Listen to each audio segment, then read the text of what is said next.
시청자 여러분 안녕하십니까? 신통방통 윤태윤입니다. 자, 지난 주말 사실상 전 국민이 사용하고 있는 카카오 관련 서비스가 차질을 빚으면서 우리 일상이 멈춘 것 같은 초유의 혼란을 겪어야 했습니다.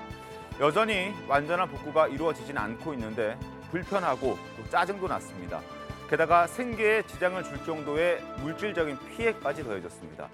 자, 자세한 소식은 잠시 후에 전문가들과 이야기를 좀 해보겠습니다. 다음 신문은 중앙일보입니다. 북한의 무력 시비로 9.19 합의를 파기해야 하는 것 아니냐는 일각의 목소리가 있었지만 여권 핵심 관계자에 따르면 정부는 9.19 합의를 선제 파기할 생각은 없는 것으로 전해졌습니다. 남측의 파기를 유도하려는 북측의 의도대로 끌려다니지는 않겠다는 의지가 반영된 것 같습니다. 자, 다시 조선일보로 가겠습니다. 서울대가 직위해제 교수 20명에게 급여를 지급해서 또다시 논란에 휩싸였습니다. 조국 전 장관도 8천만 원이 넘는 급여를 받았고요. 8,629만 원을 받았습니다. 그리고 사기 행위로 구속 기소된 교수도 성추행 사유로 징계를 받은 교수에게도 1억 원이 넘는 급여가 지급됐다고 합니다. 때문에 너무나 관대한 보수 규정을 바꿔야 한다는 지적이 많이 나오고 있습니다. 자, 중앙일보 마지막으로 보겠습니다. 공산당 제20차 전국 대표대회가 어제 개막했습니다. 시진핑 대관식으로 불리는 이번 당대회는 시진핑 주석의 3년임이 사실상 예고돼 있습니다. 시진핑은 장기 집권의 명분으로 대만과의 통일을 내세웠는데 통일을 위해서는 무력 사용도 포기하지 않겠다고 해서 국제사회가 또 긴장하고 있습니다. 자, 월요일 시토마토 광고 후에 시작하겠습니다. 잠시만 기다려주십시오. 네, 월요일 시토마토 시작하겠습니다. 자, 지난 토요일 오후였습니다. 카카오 데이터 센터 화재로 온 나라가 큰 혼란에 빠졌었습니다. 관련해서 신문 먼저 살펴보겠습니다. 자, 신문 보시죠. 조선일보 보시죠. 일단 카카오톡 가입자만 5천만 명에 달하는 사실을 저도 오늘 처음 알았습니다. 너무나 전 국민이 다 사용하고 있다 해도 무방할 정도인데 일단 메시지를 주고받지 못하는 건 당연한 일이고요. 그리고 택시 호출도 못하고 커피 쿠폰도 못 쓰고 그리고 업비트, 이 가상화폐와 관련해서도 카카오톡으로 로그인을 해야 하는데 그 방법밖에 없다고 합니다. 업비트 같은 경우에는. 그런데 그때 코인을 제대로 팔지 못해서 금전적인 손해, 100만 원의 손해도 발생했고 카카오페이도 사용하지 못해서 또 현금을 찾고 혹은 미용실이나 이런 네일숍 같은 곳에 예약하는 과정에서도 차질이 발생해서 국민 불편이 초래됐다라는 내용이 전해지고 있습니다. 또 하나, 요즘 킥보드 많이 타시잖아요. 그 킥보드를 빌렸다가 제때 반납을 하고 싶어도 카카오가 문제가 발생했기 때문에 반납하지 못했고 그로 인해서 50만 원이라는 요금을 낸 손님도 있었다고 합니다. 그리고 카카오와 관련된 서비스가 굉장히 많기 때문에 사실상 지난 주말 전 국민이 혼란에 빠졌다라고 전해지고 있습니다. 자, 관련해서 저희가 영상도 준비했습니다. 영상으로도 확인해 보시죠.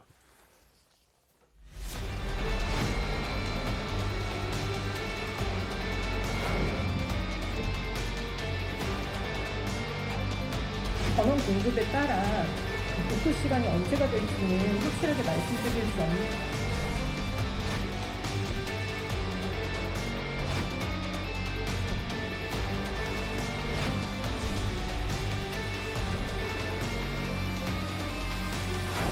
밥 먹을 돈도 없고 담배값도 없고 남들이 생각하는 제 생각은 뭐 3만 원이면 기사들한테 뭐 그런 일이거든요.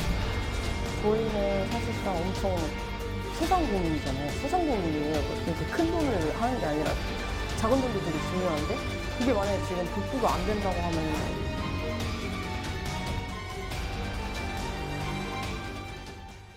자, 여전히 복구가 안 되고 있다고 들립니다. 지금도 그러면 불편을 초래하는 곳들이 있겠네요. 네, 아직까지 완전히 복구가 된 상황은 아닙니다. 네. 그러니까 이 토요일이죠. 15일 3시 33분경에 이 SK 판교 캠퍼스에서 화재가 발생을 했고요. 네. 그리고 이 일요일 00시에 이 네이버는 장의 대부분을 복구를 했습니다. 그리고 일요일 새벽 1시경에 이 카카오톡도 모바일 일부를 복구를 하긴 했는데 네. 사실상 화재가 발생하고 10시간 만에 문자 메시지 기능이 일부 복구된 이후에 또 반나절이 지나서 대부분이 복구가 됐다. 이렇게 카카오가 일요일 밤 9시 반을 기준으로 해서 공지를 했고요. 네. 아직까지도 뭐 영상이라든지 이렇게 일부 아니면 로그인이라든지 일부의 그 결제 같은 것들은 다 복구는 되지 않은 상황입니다. 알겠습니다. 이렇게 복구가 늦어지는 이유가 특별히 있습니까? 지금 카카오 측에서는 그런 예상되는 리스크가 발생했을 때 대응 시나리오가 있었는데 네. 화재는 예측하지 못했다라고 이야기하고 있는데 저희가 이제 사실 몇 년 전에 KTA에서 그렇죠. 이제 통신 대란이 났을 때도 사실 화재로 인해서 났던 거거든요. 그래서 화재를 예상하지 못했다라는 것은 사실 이해가 되지 않고 10년 전에도 카카오에서 이제 통신이 먹통이 된 사안이 있었는데 그때 카카오에서 돈을 벌어서 데이터 센터를 분산하겠다라고 이렇게 말을 하기도 했었는데 10년이 지나서 돈을 많이 벌었는데도 아직 분산이 안 된 부분이 좀 안타깝다. 약속을 지키지도 못했군요. 준비도 못한 상황에서. 자, 이런 부주의 때문에 부주의 탓에 거의 10시간 이상 카카오 서비스가 먹통이 됐습니다. 이용객들의 크고 작은 피해들이 발생했겠죠. 불만을 갖게 된 피해자들은 탈카카오 이런 현상도 생겼다고 합니다. 관련해서 신문 보겠습니다.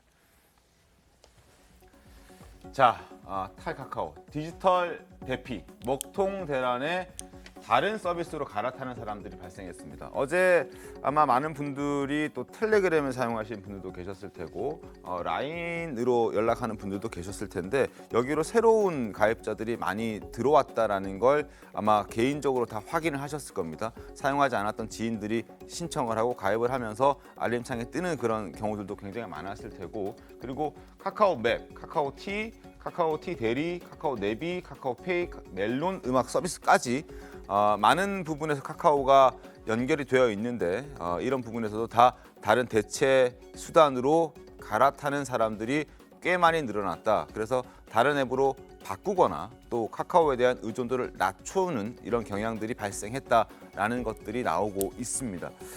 자, 그리고 또 하나 카카오가 먹통이 되면서 사실 웃지 못할 그런 피해도 발생했다고 하는데 어떤 그 외도가 적발이 됐다 이런 얘기도 있습니다. 네, 이 카카오에는 멀티 프로필이라는 게 있습니다. 네. 우리가 이제 프로필을 올릴 때 내가 이 프로필을 보여주기 싫은 사람들이 있을 수 있잖아요. 예를 들면은 가족 사진인데 우리 회사 사람들에게는 가족 사진을 보여주고 싶지 않다. 아하. 이럴 때에는 내가 보여주고 싶은 사람에게만 내 프로필을 보여줄 수 있는 서비스가 이 멀티 프로필입니다. 근데 이 카카오 서비스가 정상화되지 않은 상황에서 한 네. 온라인 커뮤니티에 글이 올라왔어요.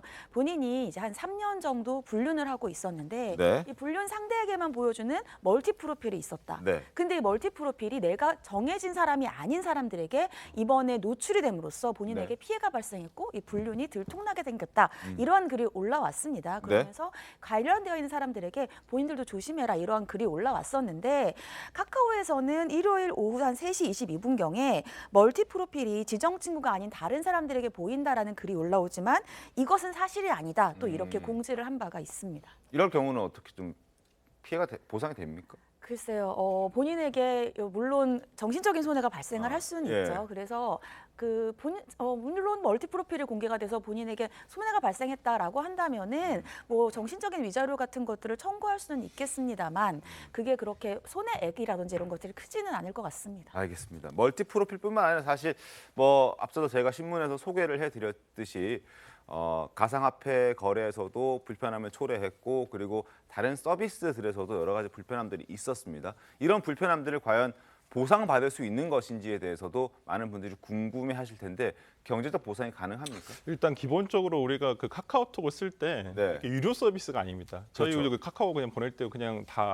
원래 이제 어플을 깔고 그냥 쓰시지 않습니까? 맞습니다. 그렇기 맞습니다. 때문에 무료이기 때문에 일단 보상에 대한 피해에 대한 보상 자체가 좀 어려울 수는 있습니다. 원래 유료 서비스 같은 경우, 그러니까 지금 뭐 예를 들어서 카카오 멜론 같은 경우에는 음악 스트리밍 서비스인데 그걸 사용하지 못했기 때문에 그 유료 서비스이기 때문에 네. 이용권을 뭐 3일 정도 더 연장을 해준다거나 아니면 1,500원 정도의 캐시로 이렇게 환원을 해준다고는 했는데 무료 서비스 같은 경우는 지금 카카오 측에서는 자신들에게 피해 보상 신고센터를 지금 이제 마련을 해서 피해에 대한 입증을 하게 되면 그 부분에 대해서 피해를 보상해 주겠다 이렇게 하고 있기 때문에 다소 이게 피해 보상을 하는데 그러니까 부가적인 피해가 발생하지 않겠습니까? 그러니까 뭐 금전적으로 직접적인 손해가 발생한다기보다는 내가 어떤 약속을 못했다거나 누굴 만나지 네네. 못했다거나 그렇기 때문에 이렇게 발생한 손해에 대해서는 입증하기가 참 쉽지가 않아서 이 부분에 대해서 좀 더 논의가 있어야 될 것 같습니다.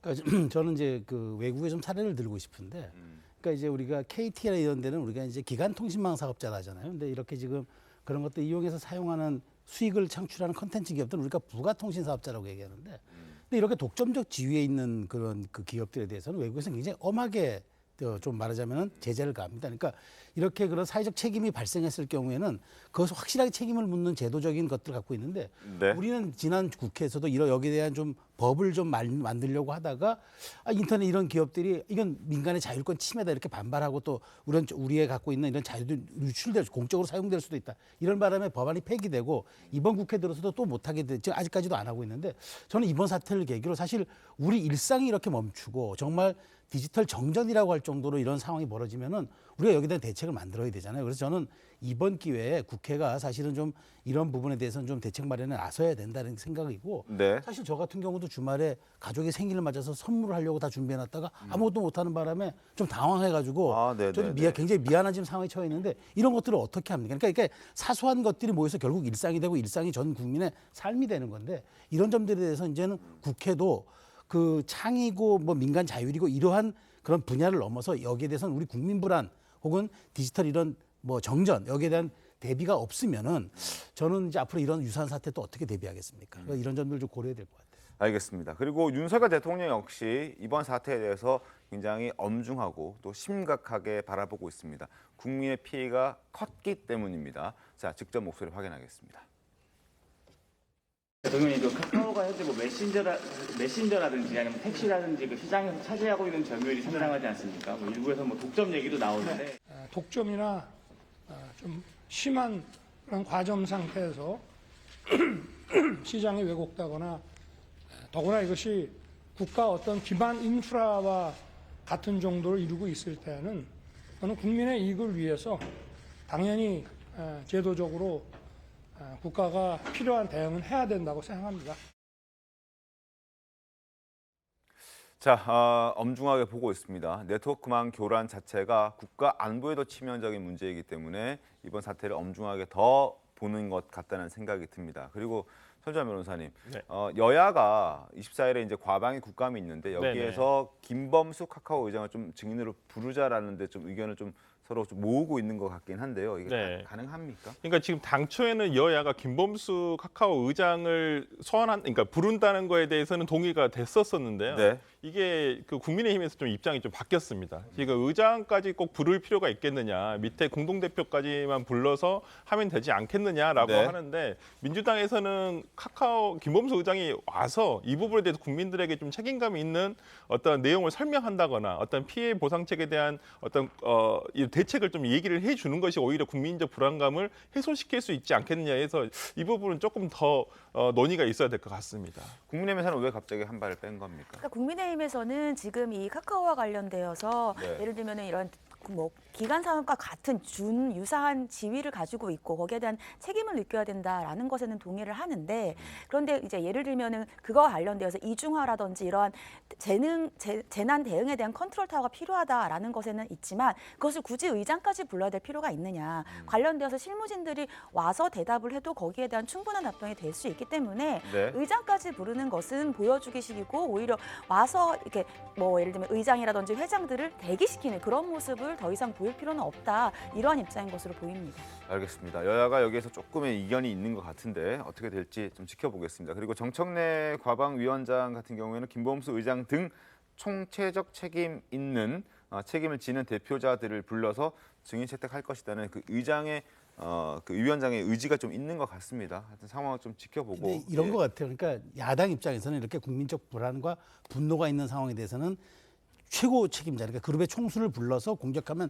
야당의 역할이 조금 더 부각되는 측면이 있고, 여당 입장에서는 이런 부분들이 국민들이 실질적인 좀 어떤 말하자면 불안을 누그러뜨릴 수 있고 실무 차원에서 좀 자세한 답변이 나와서 이해도가 높아야 되는데, 이런 지점들이 지금 약간 충돌이 있는 것 같은데 오늘까지 마무리돼야 됩니다. 왜냐하면 네. 국감이 일주일 전에 증인 채택이 오늘 마무리돼야 되니까 오늘의 논의가 아마 좀 빨리 갈 것 같습니다. 알겠습니다. 좀 지켜보도록 하겠습니다. 자, 지금부터는 김근식 이야기를 좀 하겠습니다. 온 국민들의 우려와 걱정을 사고 있는 아동 성범죄자 김근식이 출소를 하루 앞두고 또 다른 성범죄 혐의로 재구속이 됐습니다. 출소 후 입소 예정지였던 의정부에서도 환영의 목소리가 나왔습니다. 먼저 김동근 의정부 시장 목소리 확인하겠습니다.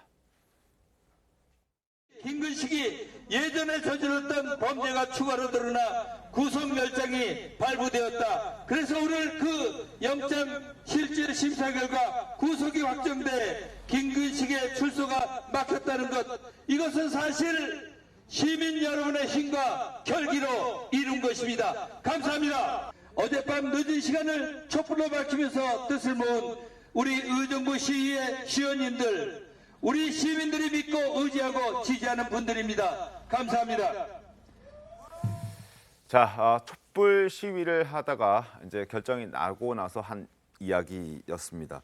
어쨌든 김근식이 지금 이제 추가 혐의로 영장 실질 심사를 받았는데요. 이게 보통의 영장 실질 심사 같으면은 보통 자정을 넘기거나 실질 심사 끝나고 난 다음에 한참 있다가 결과가 나오는데 이 김근식 건에 관련해서만큼은 1시간도 채 안 걸렸습니다. 빠르게 결정이 났어요. 47분 만에. 네. 어떻게 된 일입니까? 이렇게 김근식이 이게 미성년자 강제추행 등의 혐의로 지금 징역 15년을 받았습니다. 그리고 네. 원래는 오늘 출소하는 날이었어요. 만기 출소죠. 만기 출소 네. 오늘이었습니다. 원래는 그 전에 출소했어야 되는데 그 교도소 내에서 폭행과 관련돼서 연루가 되어서 출소가 좀 지연됐고, 그래서 원래는 오늘 출소 예정이었는데 이 출소 예정을 앞두고 말씀하신 것처럼 다시 구속이 됐습니다. 네. 이 구속이 재작년에 피해자가 2006년에 내가 강제추행을 당했다. 그리고 그 당시에 미성년자인 것으로 지금 추정이 됩니다.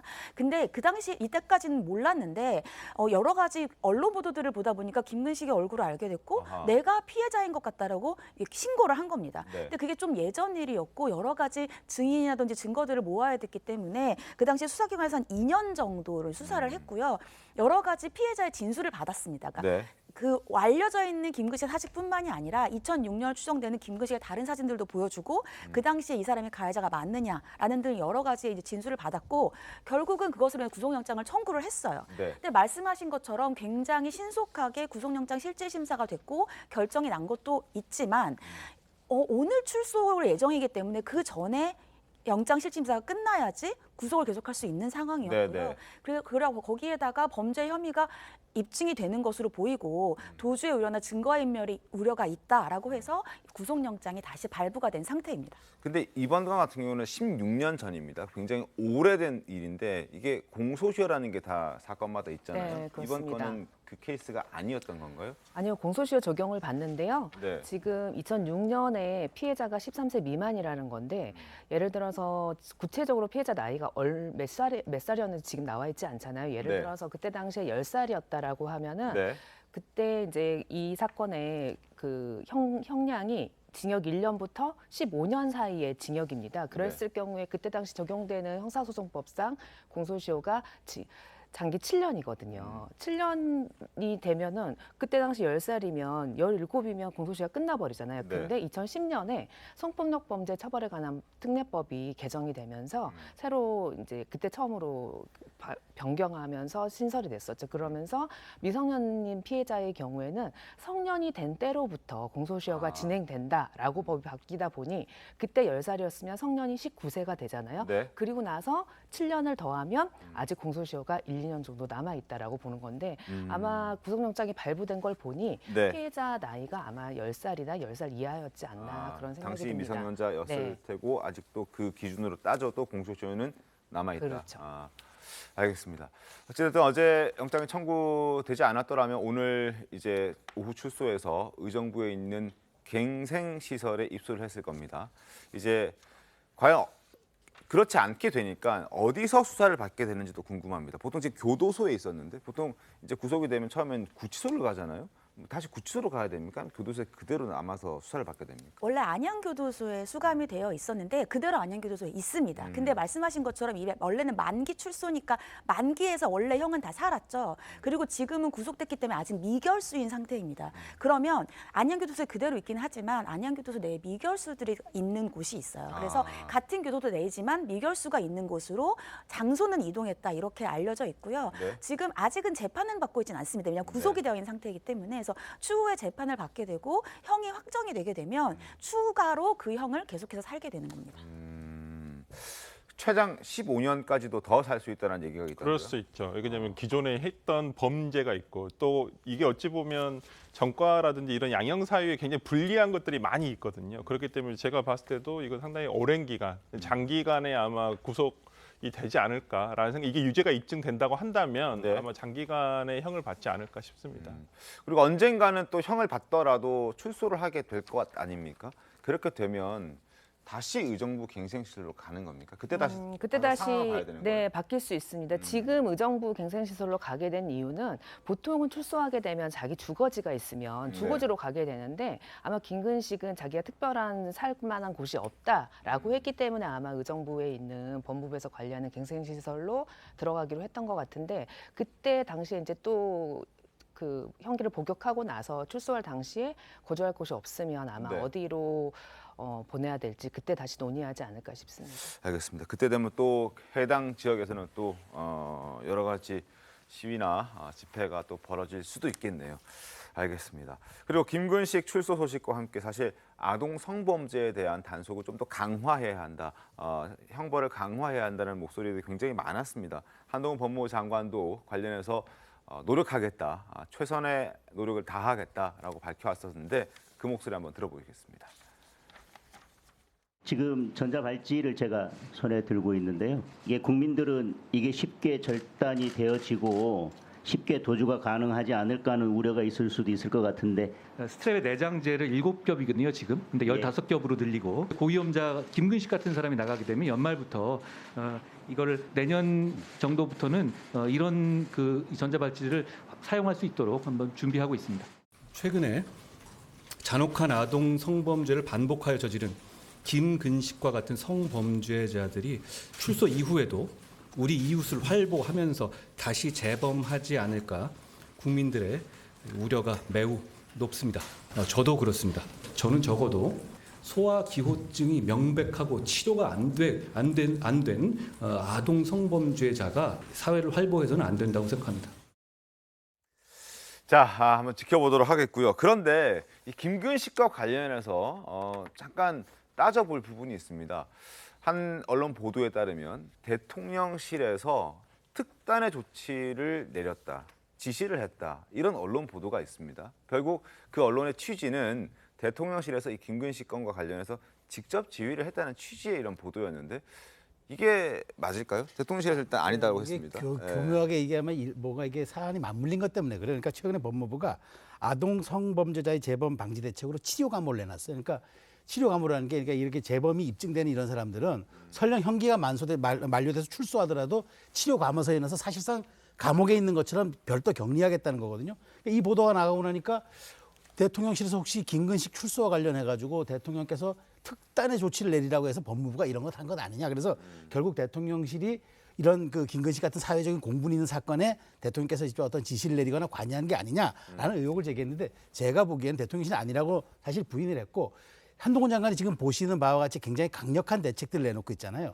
이런 대책들을 내놓는 일환의 그 시기가 공교롭게 맞물리면서 국민적 공분, 한동훈 장관의 대책, 그다음에 대통령실의 어떤 지시 이런 것들에 대한 의혹이 증폭된 건데 제가 보기에는 뭐 대통령이 법원의 어떤 사안에 대해서 개입하기도 좀 어렵기도 하지만 이런 부분들은 한동훈 장관이 강력한 의지를 갖고 시행하는 측면에서 조금 드라이브를 걸었다 이렇게 보는 게 맞지 않을까 싶어요. 네, 그러니까 이런 전 메시지가 이게 혼란이 또 생긴 거잖아요. 그러니까 조금 나올 때 좀 정제되거나 누군가 이걸 한번 정리해서 나와야 되는데 지금 대통령실이 항상 그 공보 기능에서 문제가 되는 것이 했다 안 했다.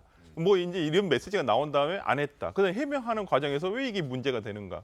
저는 아직도 이런 문제가 아직도 대통령실이 한번 좀 더 뭐 한번 쇄신을 한다 그랬었었는데 지난 가을 쇄신이 다 안 된 것은 아닌가라는 생각이 좀 걱정이 듭니다.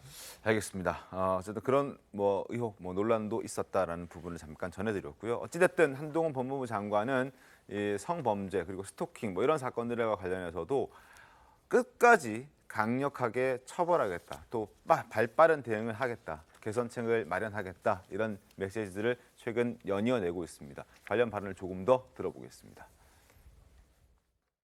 국가가 피해자를 지켜주지 못한 거죠. 거기에 대해서 대단히 안타깝게 생각하고 제가 할 수 있는 게 좀 찾아서 하겠다는 말씀드립니다. 신당역 여성 영무원 스토킹 피살 현장 다녀오셨죠. 무슨 생각을 하셨습니까? 스토킹 범죄의 피해자가 재판이 진행되는 중간에 도중에 보복 살인을 당한 일이 벌어진 것이고요. 거기에 대해서 법무부 장관으로서 책임감을 느끼고 거기에 대해서 재발 방지를 위해서 할 수 있는 모든 걸 해야 되겠다라는 생각을 했습니다. 법무부에서 반의사불벌죄를 없애는 입법안을 내겠다고 발표하면서 가해자에게도 위치 추적을 할 수 있는 법률안을 함께 내겠다고 말씀드린 것도 그런 노력의 일환이고요. 국가가 할 수 있는 최대한, 국가가 피해자를 보호할 수 있는 최대한을 해보도록 노력하겠습니다. 한동훈 법무부 장관에서 강력한 의지에 대해서 어떻게 좀 평가하십니까? 스토킹 범죄는 사실 반사불벌죄를 없애는 것은 이미 범죄가 발생한 이후의 문제잖아요. 네. 그래서 그것도 필요하지만 선제적으로 스토킹 피해를 당하는 피해자들의 그 고통이 너무 두렵거든요. 정말 내가 죽을 수도 있겠다라는 극단적인 공포까지도 되기 때문에 일단 스토킹으로 하게 되면 수사 단계에서부터 아니면 처음 발각됐을 때부터 엄벌을 하겠다라는 강한 의지를 보여줄 필요가 있고 실질적으로도 과거에는 스토킹 범죄에 대해서 아니 뭐 좋아해서 따라다닌 거 아니야? 약간 이런 안일한 인식이 있었다라고 하면은 정부에서 이런 엄단의 의지를 보여줌으로써 스토킹 범죄에 대해서 좀 더 강력하게 대응할 수도 있고 또 그렇게 아무런 생각 없이 그렇게 따라다녔던 사람들도 나의 행위가 범죄가 될 수 있구나라고 하면서 좀 멈추는 그런 효과도 있지 않나 싶습니다. 알겠습니다. 보다 강력한 사전 대비책도 필요하다 이런 지적을 좀 해주셨습니다. 자, 다음 주제 가겠습니다. 윤석열 정부 첫 국감이 이제 종반으로 향하고 있습니다. 오늘부터는 검찰과 경기 남부경찰청 그리고 경기도 등을 대상으로 국감이 이어지는데 다들 예상하시겠지만 최대 쟁점은 민주당 이재명 대표를 둘러싼 수사가 될 것이라는 전망이 많습니다. 자, 특히 이번 주는 이재명 대표의 선거법 위반 재판이 또 시작되는 주이기도 합니다. 관련 영상 보겠습니다. 국토부 장관이 도시관리계획 이거 변경 요구하면은 지방자치단체장은 반영해야 된다. 만약에 안 해주면 직무유기 뭐 이런 걸 문제 삼겠다고 협박을 해서 김문기 처장을 성남시장 시절에는 몰랐다고 인지를 못했다. 저는 기억이 없어요. 그걸 굳이 부인할 필요도 없고. 혐의가 무엇이었습니까? 선거법 위반으로 백현동 관련한 정부로부터의 협박받았다 이런 취지 부분하고 김문기 씨를 몰랐다는 부분이 허위 당선 목적으로 허위 사실을 유포한 것이라는 취지로 이해하고 있습니다. 아주 오랜 시간을 이제 경찰 검찰을 총동원해가지고 이재명을 잡아보겠다고 하셨는데 결국 말꼬투리 하나 잡은 것 같습니다. 통상적인 범죄 수사라고 생각하고요. 검찰과 경찰이 통상의 사건과 마찬가지로 공정하고 투명하게 수사할 것이라고 생각합니다. 자, 이재명 대표 재판이 시작된다라고 말씀을 드렸잖아요. 이제 관련해서 제가 신문을 좀 먼저 소개해드리겠습니다. 자, 내일부터 1심이 시작된다. 이재명 선거법 재판 1심이 시작됩니다. 대장동 등과 관련해서 허위 사실을 공표한 혐의에 대해서 이제 법원에서 따지게 되는 겁니다. 여러 가지 논란들이 참 많았습니다. 김문기 전 처장을 몰랐다라는 그런 부분들도 있고요. 또 여러 가지 또 관련된 내용들이 상당히 많은데 일단은 내일은 준비 기일입니다. 그래서 준비 기일이기 때문에 이재명 대표가 직접 출석하진 않지만 본격적으로 재판이 시작됐다라는 부분에서 민주당에서도 굉장히 촉각을 곤두세우고 있지 않을까라는 생각이 드는데 왜냐하면 혹시라도 이번에 벌금 100만 원에 해당되는 그러한 선고가 나온다면 의원직을 잃는 건 당연하고요. 다음 대선에도 출마를 할 수 없게 되기 때문입니다. 민주당 어떻습니까? 일단은 뭐 그 당대표가 일전에도 이런 말을 했었어요. 자기의 개인적인 이러한 뭐 사법적인 부분 이런 부분에 대해서는 자기가 대응을 할 테니까 당에서는 그냥 민생을 진력해 달라라고 얘기를 했기 때문에 저는 뭐 당에서 어떤 그 이재명 당대표와 관련하여 뭐 어떻게 당 차원에서 이 재판에 대응을 하거나 그러지는 않을 것이라고 보고요. 이건 이재명 당대표가 개인적으로 이 부분에 대해서 대응을 할 것이라고 보고 뭐 재판의 결과라든지 이제 당 차원의 대응은 없다는 말씀이신가요? 당 차원의 대응은 조금 힘들다고 봅니다. 이 부분에 대해서 당 차원의 대응할 것도 아니고요.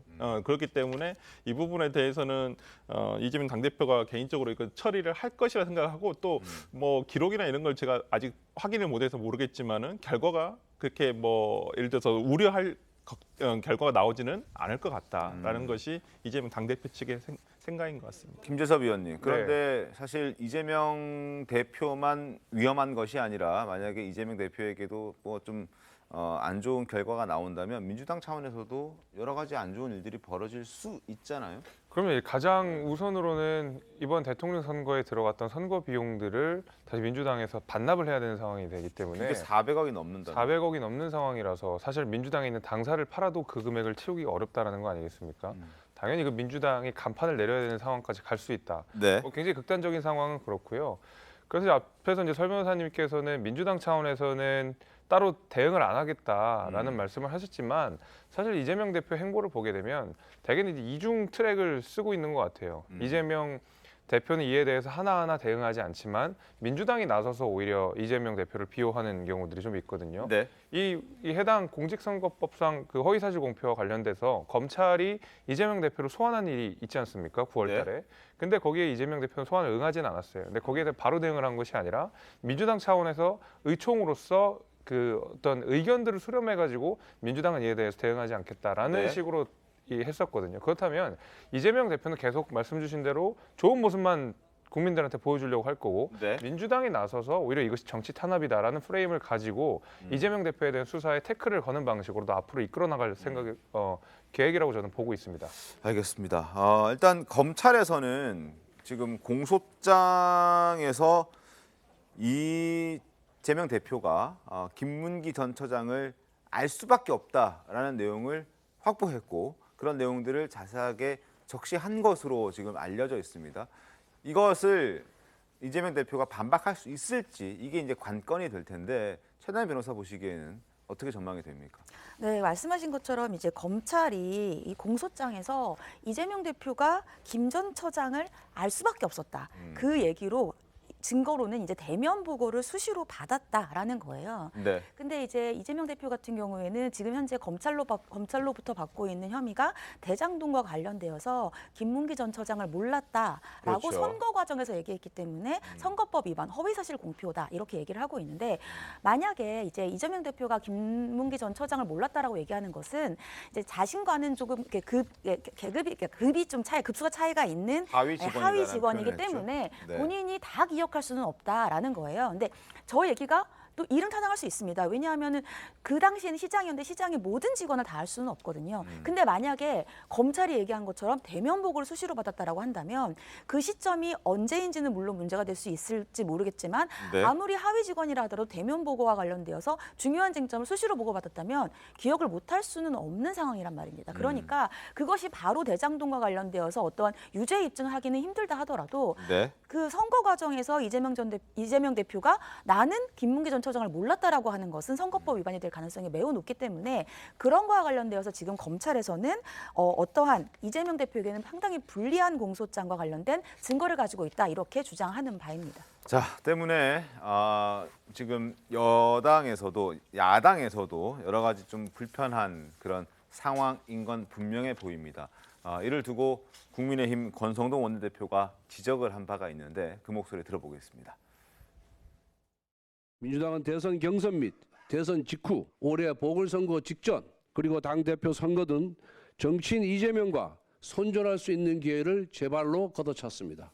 이번에 선거법 위반으로 벌금 100만 원 이상이 나오면 이재명 대표의 의원직 박탈은 물론 민주당은 선거 보전 비용 434억 원을 반환해야 합니다. 그야말로 패당 망신입니다. 자, 저런 얘기들이 이제 나오고 있습니다. 그리고 그 재판이 이제 내일부터 시작이 됩니다. 준비 기일부터 이제 시작이 되는데 어떻게 좀 보십니까? 그러니까 저는 이제 이재명 대표가 지금 사실 말은 이렇게 말꼬투리 하나 잡은 것이다라고 얘기하지만 속으로는 굉장히 지금 불안해할 겁니다. 왜냐하면은 지난 2018년 때 유사한 사건이 있었잖아요. 경기도지사 선거 때 당시 TV 토론에서 형과 관련된 얘기를 모른다고 했다가 당시 김영환 후보가 이것을 이제 허위사실 유포로 걸었는데 실제 고등법원까지는 의원직 판결, 그러니까 그때 이제 지사직이 날아갈 위기에 처했는데 대법원에서 겨우겨우 회생했단 말이죠. 이번 건도 결국은 유사한 사례입니다. 그러니까 TV 토론이나 이런 그 TV 과정에서 출연 과정에서 한 얘기인데 그 유사하기 때문에 이 부분에 대해서 검찰이 얼마나 입증을 잘하느냐에 따라서 저는 유죄가 나올 수도 있다고 봐요. 더군다나 선거법은 100만 원이잖아요. 그렇기 때문에 저는 사실 이재명 대표의 불안감이 굉장히 크고 여기 대해서 아마 저는 굉장한 당력도 내부적으로 이재명 대표도 그렇고 총력 대응을 할 것 같아요. 근데 여기서 만일 이제 어떤 결과가 나오는지 따라서 이재명 후보의 인생, 당의 진로 모든 게 바뀌어지기 때문에 지금부터 국면은 좀 다른 국면으로 봐야 되지 않을까 싶어요. 저는 사실 그 이재명 대표가 앞서서 말씀 주신 대로 굉장히 좀 긴장 상태에 있을 거라고 생각이 드는 게 이재명 대표는 정말 뭐 말꼬투리 잡았다, 나는 떳떳하다라고 말을 하고 있지만은 사실 그 허위 사실 공표와 관련된 내용들을 살펴보면 김문기 처장을 성남 시장 시절에 몰랐다 이렇게 이야기를 한 바가 있거든요. 근데 몰랐을 수 있습니다. 그건 이제 주관적인 영역이니까요. 근데 성남 시장 시절이라는 구체적인 시기를 적시했거든요. 그러니까 구체적인 시기는 우리가 사실관계 여부로 판단할 수가 있는 것이고, 특히 이제 백현동과 관련돼서도 크게 문제가 되는 부분이 뭐냐면 국토부의 협박을 받았다라는 건데, 협박은 느낄 수도 있고 안 느낄 수도 있습니다. 그건 저 주관적인 영역이라고 생각하거든요. 근데 국토부가 만약에 이 백현동을 용도 변경하지 않으면 직무유기로서 뭐 다스리겠다 이런 식으로 직무유기 여부를 가지고 이재명 대표가 말을 한 바가 있어요. 그럼 정말 협박이라는 단어도 썼죠. 그렇죠. 그래서 근데 국토부가 직무유기라는 표현을 쓰지 않은 것이 드러나게 되면 이거는 바로 허위사실 공표가 되는 거거든요. 왜냐하면 직무유기라는 말을 썼다, 국토부가 그런 말을 썼다라고 하는 것은 얼마든지 우리가 증명해낼 수 있는 거거든요. 주관적인 영역이 아니기 때문에 저는 이런 의미에서 과거에 앞서 말씀 주신 대로 지방선거에서의 뭐 그런 전례가 있지만 이번 거 같은 경우에도 사실관계로서 파악될 수 있는 부분이 분명히 있기 때문에 아마 이재명 대표 입장에서도 굉장히 긴장을 하고 있지 않을까 생각이 됩니다. 알겠습니다. 그리고 2018년 때는 대법원이 이제 파기환송을 하면서 이렇게 얘기를 했었습니다. 생방송 도중에 또 토론하는 과정에서 좀 급작스럽게 나왔다 발언이. 그래서 뭐 어떤 의도는 좀 볼 수 없다 뭐 이런 취지로 하면서 이제 파기환송을 했고 다시 이제 무죄가 나면서 이제 다시 돌아올 수 있었죠. 근데 이번 건 같은 경우에는 김문기 씨와 관련된 것도 1대1 그냥 출연과 앵커와의 그런 대담이었고 뭐 급박한 상황은 아니었던 상황이었고 좀 차이가 있고요. 그리고 국감에서 했던 이야기입니다. 또 이제 방금 말씀해 주셨던 그 백현동과 관련된 내용들도 대장동과 관련된 내용들도 국감에서 나왔던 내용이기 때문에 당시와는 조금 다를 수 있다라는 생각이 좀 들 수도 있습니다. 그러니까 방금 그 김재섭 위원장이 얘기해 준 대로 기억의 범위예요. 기억이 나지 않는다. 그러니까 그때 당시에 내가 그 직원을 몰랐다. 기억나지 않았다. 그 방송에서 분명히 그렇게 얘기를 하거든요. 기억이 나지 않았다. 그렇기 때문에 제가 이 부분에 대해서 참 그러니까 이재명 당대표로서는 오히려 답답할 거예요. 내가 기억나지 않은 내 머릿속에서의 문제인데 이걸 가지고 재판에서 과거에 내가 이 사람과 같이 어울렸다. 그다음에 이 사람이 나의 회의에 보고하러 들어왔었었다. 이런 객관적 사실을 들고 왜 너는 기억을 할 수 있는데도 하지 못하느냐. 이걸 가지고 허위사실 공표라고 저는 묻는다면 저는 뭐 개인적으로 상당히 답답하겠다. 그러니까 저한테도 예를 들어서 5년 전에 누구를 만났는데 사진이 있을 수도 있죠. 네. 예를 들어서 어디 놀러 갔는데 같이 놀러 갔을 수도 있고요. 근데 기억이 안 날 수는 있거든요. 내가 또 소원해지다 보면 그렇기 때문에 이런 부분에 대해서 이제 뭐 이재명 당대표 측에서도 입증을 하리라 저는 생각을 합니다만은 어찌 되었건 간에 지금 당대표의 지위에 있으면서 이런 선거법 소송을 하고 있다는 것 자체가 그거에 뭐 사안 자체의 경중을 떠나서 그렇기 때문에 당에 대한 본인의 위치가 있고 또 잘못하면 어찌됐건 간에 누군가 재판을 받고 있다는 것은 상당히 걱정스러운 일이거든요. 그 부분에 대해서 뭐 이재명 당대표가 뭐 편안하게 있겠다 뭐 이런 얘기는 아니겠지만은 민주당에서도 어떤 부분을 가지고 비판을 하느냐면 어떻게 이런 걸 가지고 기소를 할 수 있냐. 재판에 대해서는 할 수가 없죠. 왜냐하면 그건 사법부에 대한 잘못된 압력이 될 수가 있기 때문에 그래서 당 차원에서 전력을 하는 것은 좀 그렇다 치고 이 부분에서 저는 이재명 당대표가 슬기롭게 잘 헤쳐나갈 수 있으리라 봅니다. 알겠습니다. 허위사실 공표 혐의에 대한 재판이 이제 내일부터 시작이 되고 그리고 또 하나 다음 달부터는 성남FC 후원금 관련 재판도 이제 시작이 됩니다. 아마 리스크들이 점점 더 이 리스크가 현실이 될 가능성이 점점 커지고 있는 그런 상황이기 때문에 민주당 내에서도 이재명 대표의 어떤 리더십에 흠집이 가는 것 아니냐 하는 지적들도 조금씩 나오고 있는 것 같습니다. 화면 보겠습니다.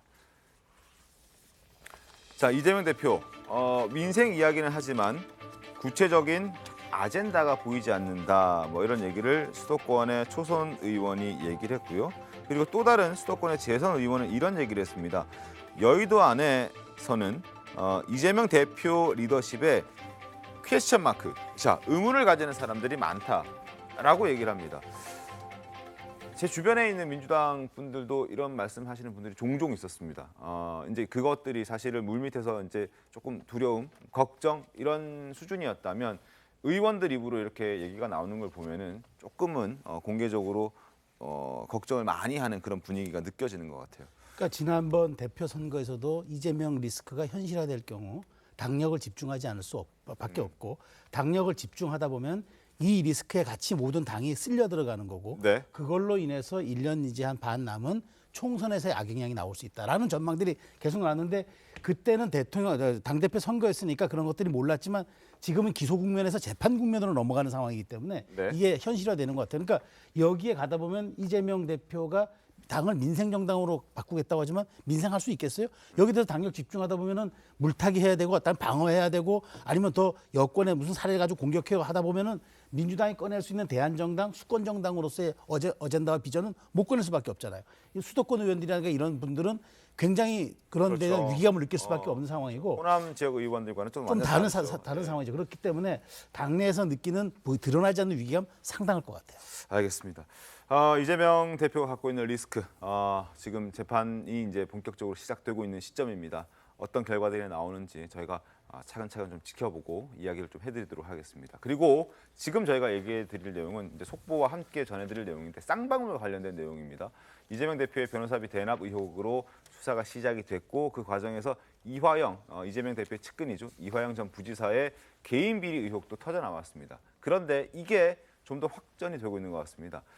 대북 송금 의혹으로 수사 국면이 전환되고 있는 그런 모습입니다. 관련해서 오늘도 속보가 나왔는데 앞서 저희가 대화 중에 짤막하게 빨간색 하단 자막으로 내용이 좀 전해졌습니다. 자, 쌍방울이 지금 미화를 중국에 반출했다라는 의혹을 검찰이 갖고 있었는데 여기에 관련해서 어느 정도 내용을 좀 확보한 것 같다는 그래서 검찰이 쌍방울을 관련해서 압수수색했다는 내용이 전해졌습니다. 자, 관련된 거 조금 더 저희가 말씀을 드리면은 수원지검 형사 6부가 수사를 하고 있는 중인데 2019년 쌍방울 측이 자금을 달러로 환전해서 중국으로 밀반출했을 그 기록을 검찰이 확보했다는 겁니다.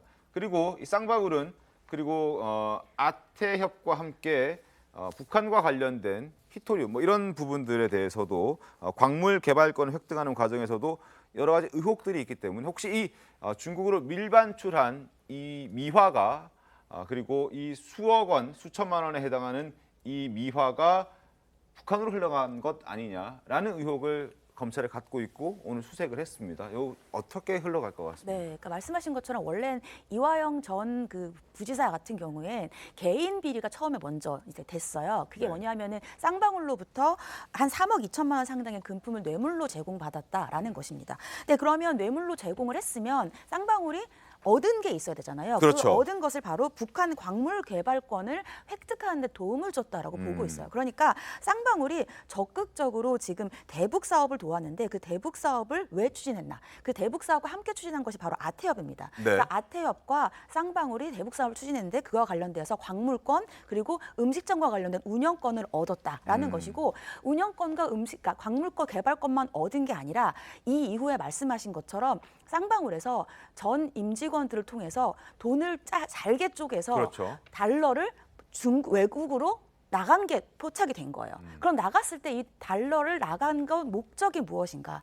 바로 이 대북과 관련되어서 어떠한 송금을 한 것이 아닌가라는 의혹을 갖고 있었던 것이고 그와 관련되어서 아태협 회장 그리고 쌍방울 그룹 전 임직원 집도 동시에 압수수색했고 말씀하신 것처럼 속보로 말씀드린 것 같이 지금 쌍방울과 관련되어서도 지금 외화를 밀반출한 것과 관련된 것에 지금 압수수색을 하고 있다. 근데 압수수색을 하려면 압수수색 영장이 나와야 돼요. 그렇죠. 압수수색 영장이 나오려면 법원에 이거와 관련된 혐의를 어느 정도 입증할 수 있다는 것을 얘기를 해줘야 됩니다. 구체적으로 써야 되는 거죠. 그래야지 압수수색 영장이 나와요. 그러니까 지금 압수수색을 했다는 것은 그와 관련된 것을 어느 정도는 검찰이 법원에 입증을 했다. 이렇게 추측해 볼 수 있는 사안입니다. 김재섭 위원님, 이 문제 어떻게 보십니까?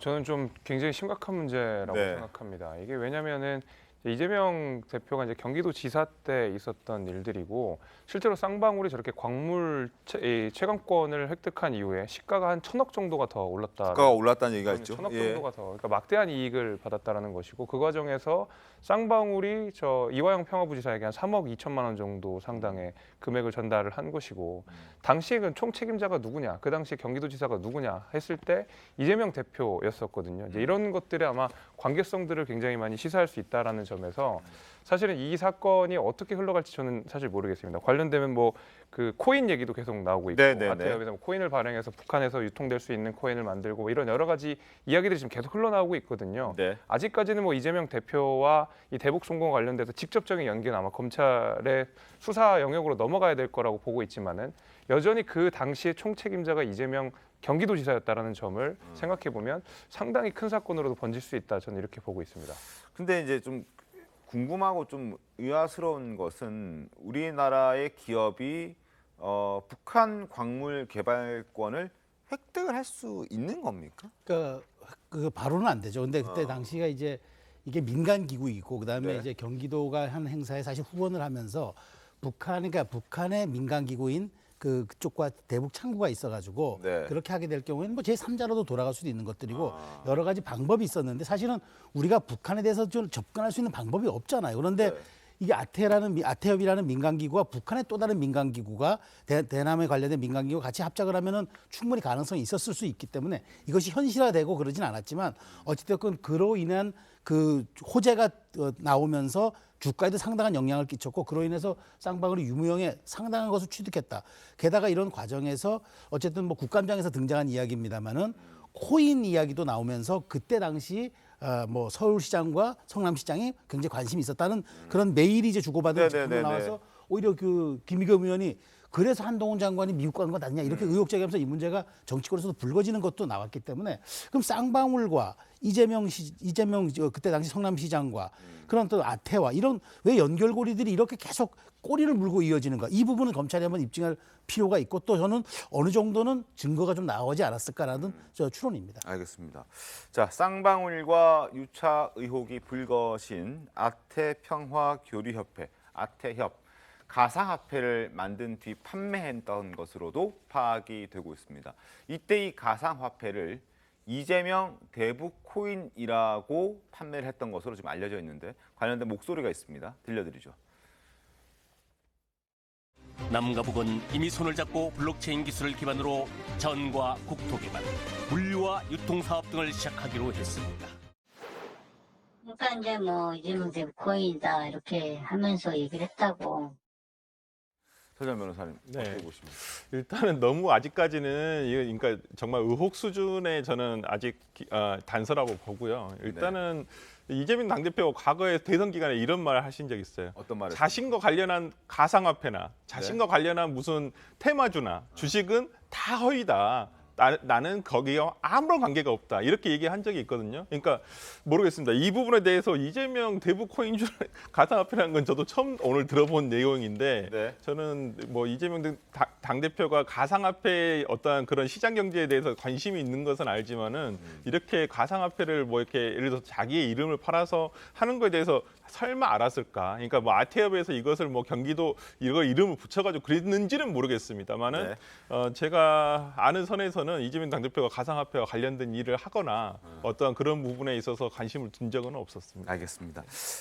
국감 종반으로 치달으면서 이재명 대표의 또 재판과 맞물리면서 쌍방울의 의혹도 증폭이 되면서 여러 가지 이슈들이 함께 맞물려 돌아가고 있는 것 같습니다. 국감에서 아마 많은 얘기들이 나올 것 같습니다. 그리고 후반기 국감에서는 이재명 대표 관련된 의혹뿐 아니라 김건희 여사와 관련된 것도 여러 가지 얘기들이 좀 있을 것 같습니다. 아마 정무위에서 논문과 관련된 내용들도 좀 부딪힐 것 같은데 이런 내용들을 저희가 좀 지켜보고 또 새로운 내용이 있으면 말씀을 드리겠고요. 그리고 김건희 여사가 봉사활동을 한 부분이 뒤늦게 좀 공개가 됐습니다. 지금 보시는 것처럼 설거지를 하고 또 앞치마를 두르고 고무장갑을 끼고 있는 모습을 공개를 했는데 안나의 집이라는 곳에서 이제 봉사활동 한 2시간 가량 한 겁니다. 근데 이 장면이 8월 달이라면서요. 왜 이렇게 뒤늦게 공개가 된 겁니까? 그러니까 말씀하신 것처럼 저 안나의 집이 김하종 신부가 운영하는 이제 뭐 노숙자와 청소년 등 소외계층에게 한 400명, 500명의 매일 무료급식을 제공하는 곳이에요. 네. 근데 이제 전날도 원래는 김건희 여사인 줄 몰랐다라고 합니다. 그냥 마스크를 쓰고 봉사를 할 수 있겠냐라고 물었고 2시간 봉사하고 나서 나중에 봤더니 김 여사라서 깜짝 놀랐다라는 건데 저것을 그냥 혼자서 공개하지 않고 있다가 김 여사가 10월 12일에 정인이 묘소를 참배를 했어요. 네네. 정인이 묘소를 참배했다는 기사를 보고 소외계층들을 도와주는 것들에 대해서 예전에 8월 31일에 왔던 것을 기억을 하고 뒤늦게 글을 올린 겁니다. 그러면서 뒤늦게 알려지게 됐고 대통령실에서는 보통 김 여사가 봉사를 하는 것은 다 비공개로 하고 있고 잘 네. 알려지지 않는다. 그리고 이것은 김 여사 본인의 의지에 따른 것이다. 이렇게 밝혔습니다. 알겠습니다. 그리고 봉사활동할 때 사실 최근에 뭐 어디 순방 따라가고 하면서 복장이나 장신구 논란도 꽤 있었는데 당시 모습을 보면 다소 좀 수수한 차림이다라고 평가를 할 수 있겠죠. 우리가 그렇잖아요. 조문 갈 때 까만 옷 입고 까만 양복 입고 그다음에 넥타이 매고 이렇게 가는 것처럼 어떤 상황에 갔을 때 그 상황에 걸맞는 복장을 해야 되잖아요. 수해 복구를 한다거나 저렇게 노숙자 그런 쉼터에서 봉사한다거나 할 때는 저렇게 하는 게 또 맞고 근데 또 그랬어요. 김건희 여사가 당선 직후에 나는 그늘진 곳에 있는 곳에 좀 봉사를 하고 싶다. 그래서 드러나는 외조보다는 그렇게 숨어 있는 내조를 좀 하면서 지내고 싶다 이런 뜻도 밝힌 적이 있거든요. 그래서 저런 모습들 그러니까 선 행동 후 이렇게 홍보되는 것들 그게 굉장히 자연스럽잖아요. 2달이나 지나서야 나타날 때는 저건 진짜 어떤 의도성을 가진 게 아니라 진정성을 갖고 접근했다고 보여지기 때문에 저런 모습들이 앞으로 조금 쌓여 나간다면은 여러 가지 좀 부정적 이미지를 좀 극복하는 데 많이 도움이 될 것 같은 생각이 듭니다. 부정적 이미지를 걷어내고 지지율 상승에도 도움을 줄 수 있다 이렇게 보십니까 어떻습니까? 그럼요. 저는 당연히 그렇다라고 생각합니다. 그러니까 지금 그 봉사활동을 한 때가 벌써 이제 8월이면 거의 이제 2달이 훌쩍 지나간 상황인 건데 이렇게 나중에 알려지는 선행들, 나중에 알려지는 미담들이 사실은 이제 국민들한테는 훨씬 더 많이 와닿거든요. 그러니까 예를 들면 공식적인 행사로서 나는 봉사활동합니다 이렇게 막 자랑하면서 뭔가 해야 돼서 하는 거랑은 다르게 네. 좀 이렇게 밑에서 그다음에 보이지 않게 이렇게 하다 보면 국민들한테 그 다가가는 감정 같은 것들이 훨씬 좀 좋다고 생각이 되고 김건희 여사를 둘러싸고 있는 여러 가지 사실 의혹들, 악재들, 그다음에 민주당의 비판들 이런 것들이 많은 상황 아니겠습니까? 또 그것 때문에 사실 대통령의 지지율의 어떤 상승에도 상당 부분 장애가 있었던 것으로 전문가들은 판단하고 있습니다. 저는 그런 의미에서 김건희 여사 저렇게 국민들과 가닿는 모습을 보여주는 것이 저는 굉장히 앞으로도 지지율 상승에 큰 도움이 되지 않을까 생각해 봅니다. 알겠습니다. 자, 그리고 또 한 분의 핫한 인물을 소개해 드리죠. 김용민 의원입니다. 최근에 지난 8일이었습니다. 한 집회에 참석해서 윤석열 대통령 탄핵 이야기를 꺼내든 적이 있었던 김용민 의원이 이번에는 라디오에서 또다시 윤 정부의 퇴진론을 언급했습니다. 목소리부터 확인하시죠. 무능하면 차라리 현상 유지라도 해야 되는데 뒤로 후퇴하고 있는 것들을 국민들이 지금 도저히 참을 수 없다라고 지금 말씀하고 계신 상황이죠. 국민들이 바라볼 때 임계치가 확 넘어버리면은 사퇴를 하거나 탄핵 절차를 가거나 둘 중에 하나밖에 선택할 수 있는 길이 없는 상황까지 올 수도 있다. 국민의힘 쪽에서도 총선 결과를 장담할 수 없는 상황이 된다라고 하면은 대통령 퇴진론이 그 당내에서도 나올 수 있다라고 저는 예상합니다. 국민의힘에서 대통령 그만하라고 그런다고요? 퇴진론이 나올 수 있지. 아니면 적어도 탈당해라라는 얘기부터 시작해서 대통령과 거리두기 하려는 것들은 나올 수 있다라고 예상하고 있습니다. 자, 진행자도 좀 당황하는 그런 발언이 나왔는데 어찌됐든 자, 저 김용민 의원의 발언에 안민석 의원도 힘을 보탤 뜻을 밝혔습니다. 화면 보겠습니다. 국민이 저항하는 자리에 함께 선 김용민 의원을 함부로 비난하지 말아라. 비난을 멈추고 광장으로 나가 촛불을 들고 국민들의 외침을 들어야 한다. 국감이 끝나면 나도 광장으로 나가겠다 이런 얘기를 했습니다. 이와 관련해서 국민의힘도 반박 입장을 냈습니다. 박정하 수석 대변인은 이런 얘기를 했습니다. 자당 의원들의 개인적인 일탈 발언인지 아니면 김용민, 안민석 의원 뒤에 숨은 조종자가 있는 것인지 그의 입장인지 분명히 밝혀달라 이렇게 얘기를 하고 있습니다. 설정 변호사님. 네. 지난 8일에 김용민 의원이 얘기했을 때 사실 민주당에서는 개인의 의견이다라고 선을 그었습니다. 근데 이제 전 수석 최고위원이고 김용민 의원이 그리고 지금 안민석 의원도 힘을 좀 보태잖아요. 5선의 중진 의원이고 대선 때 총괄 언론 특보를 했었습니다. 이재명 대표의 의중이 좀 반영됐다라고 볼 수도 있지 아니 않습니까? 저는 이재명 대표의 의중까지는 반영 안 됐다고 그건 봅니다. 아닙니다. 저도 이 김용민 의원 이 발언에 대해서 좀 신중하지 못한 결정이었다. 일단 원내에 계시잖아요. 그러니까 광장 정치란 것은 원내 정치가 회복되기 힘들 때, 좀 네. 무너졌을 때 광장으로 가는 거고 우리 국민들이 한번 이것을 한 두어 번 정도 과거에 이걸 겪어보지 않았습니까? 그게 굉장한 국민적인 피로도가 가중되는 거예요. 그렇기 때문에 원내에서 해결할 수 있는 부분에서는 원내 국회의원들이 원내에서 해결을 해야죠. 이제 어쩔 수 없는 상황, 정말 국민적 정서가 다 어느 정도 공감대가 이루어졌을 때 그때에서는 이제 합류하고 앞에 나와서 발언을 할 수도 있다고 봅니다. 그렇지만은 국회 지금 현 단계에서 이런 목소리를 광장에서 내시는 것이 과연 옳은 것인가라는 생각이 좀 들고요. 그렇지만 저는 여당이나 아니면 대통령실에서도 국민들의 이런 목소리가 있다.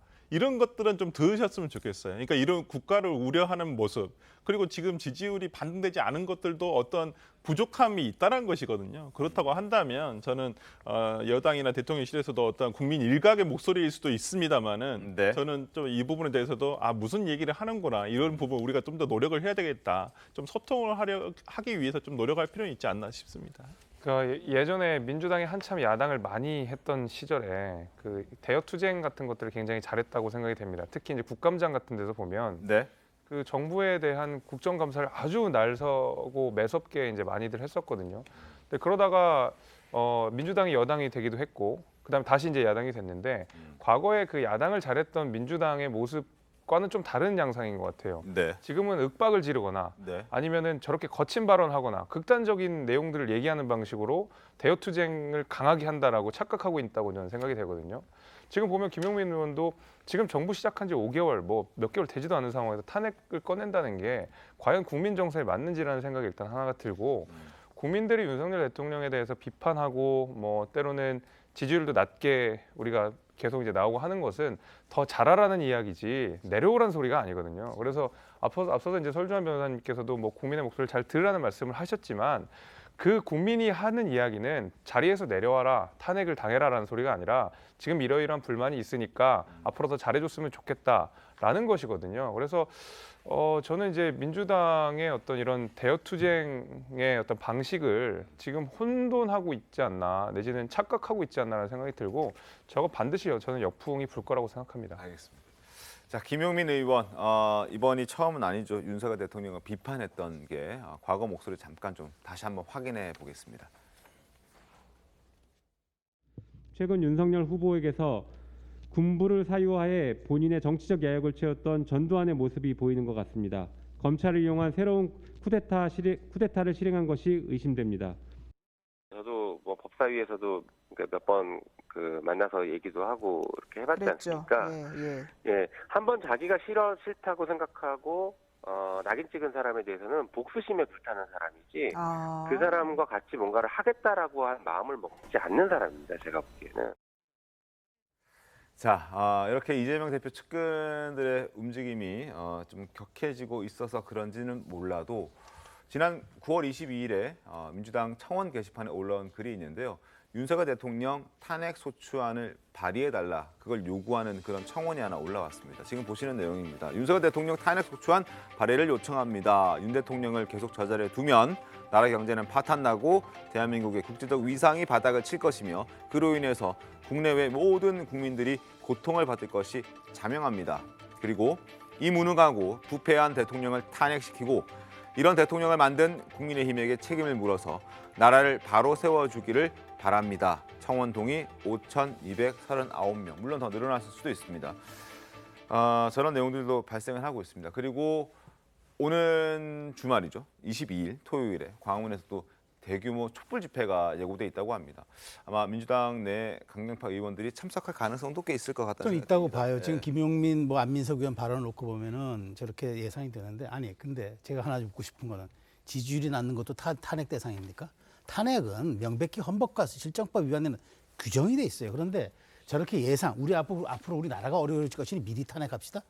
저런 주장들이 저게 지금 당원 게시판에 나온 글들이에요. 저걸 동력으로 촛불 집회를 한다?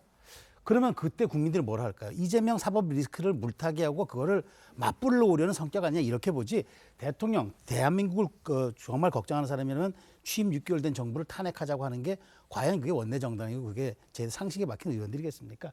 저는 저 촛불에 기대는 민주당 조금 위험해 보입니다. 알겠습니다. 뭐 국민의힘에서는 뭐 당연히 대선 불복이냐 뭐 이런 얘기도 나오고 아무리 야당이지만 이렇게까지 주장하는 것, 심지어 공개석상에서 이렇게 얘기하는 것은 좀 지나치지 않느냐라는 얘기도 있는데 상황을 좀 지켜보도록 하겠습니다. 자, 마지막 주제. 오늘 저희가 선정한 이 사건 내용을 좀 전해드리도록 하겠습니다.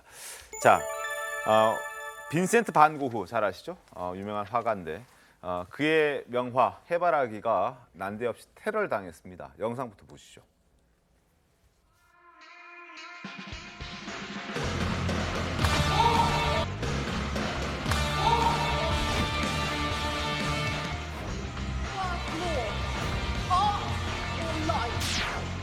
Millions of people are dying in monsoons, wildfires and severe drought. We cannot afford new oil and gas. It is going to take everything we know and love.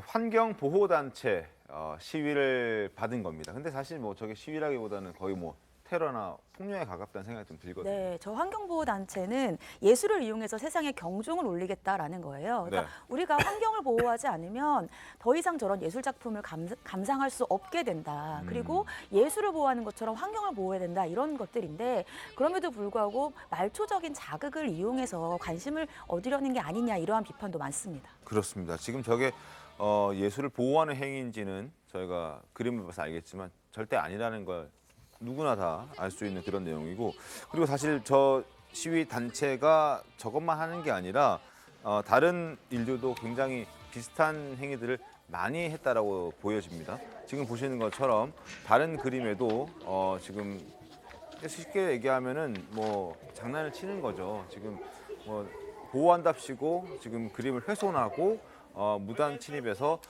파괴를 하고 망가뜨리고 이런 경우들도 많았습니다. 저 단체에서는.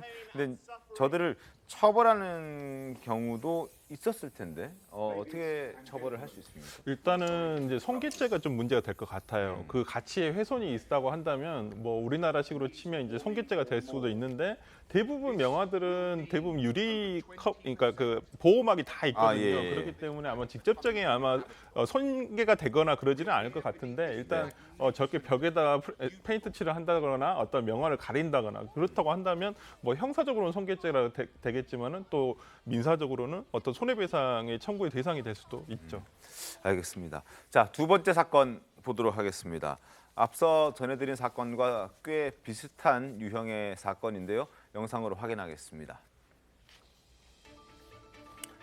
자, 지금 보시는 겁니다.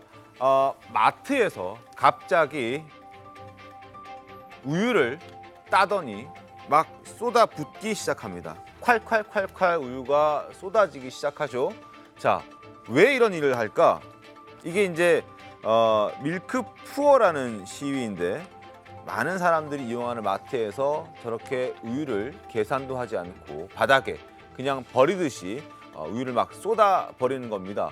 대체 왜 저런 행동을 할까? 너무 궁금한데 설정 변호사님, 네네. 이 정체가 뭡니까 이들의? 네, 이들이 이제 극단적인 성향의 동물권 단체인 동물 반란이라는, 그러니까 영어 명으로 치면 애니멀 리벨리언이라는 단체인데요. 네. 이 단체가 이제 이러한 뭐 우유, 예를 들어서 미래에는 식물을 기반으로 한 농업이 발달을 해야 한다라고 하면서 이런 우유에 대해서 이제 마트에 가서 그냥 무분별하게 이렇게 바닥에 쏟아붓는다거나 그래서 이제 저런 방식으로 인해서 시위를 하는 단체입니다.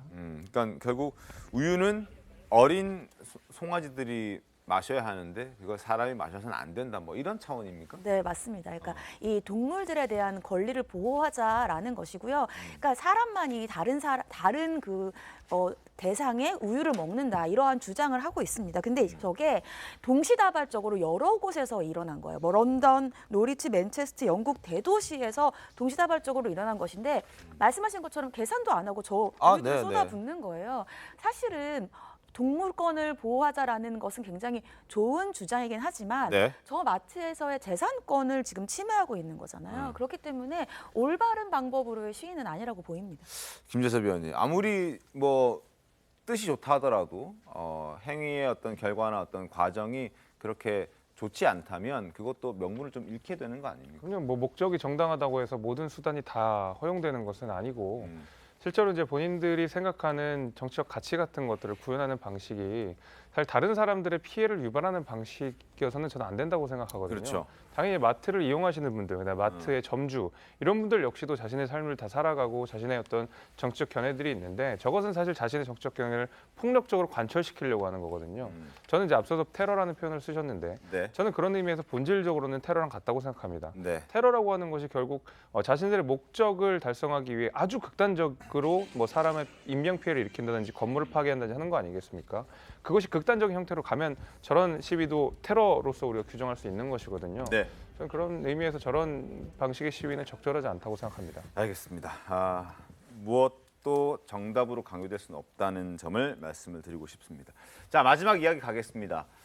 자, 월요일 이제 주말을 지내고 출근하고 나면은 좀 피곤할 텐데 해가 뜨기 전에도 출근하는 사람들이 꽤 많죠.